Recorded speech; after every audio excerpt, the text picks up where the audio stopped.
The British Museum in London has around 4 million visitors per year. It holds collections from around the world, covering 10,000 years of human history. Hello! So imagine an eagle-eyed eBay user's surprise in June 2020 when they logged on to discover a Roman onyx jewel worth about 50 to 60 grand up for sale.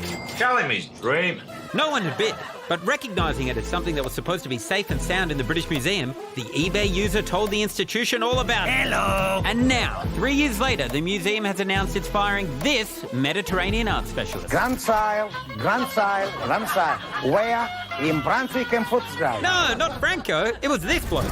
Peter John Higgs, a British museum employee for more than 30 years. This is fired clay, terracotta, painted, sometimes gilded. The museum announced that a number of items were either missing, stolen or damaged, and that the majority of items were small pieces kept in a storeroom.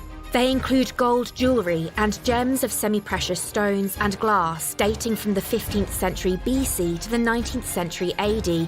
None had recently been on public display. Higgs has denied any wrongdoing, and the museum's loose ways are now subject to an independent review.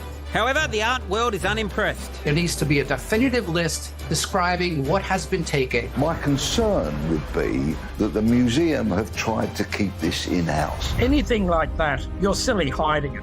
You look a fool. You look a drongo.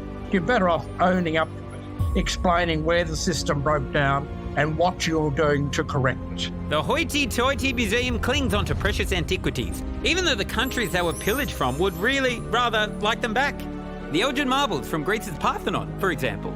For years, it's argued that it's the best place to keep them because of the supposedly superior quality of care. You need to realise that those major overseas institutions, they have just got boxes and boxes and boxes of material that hasn't properly been catalogued. It's a different story in Australia, though.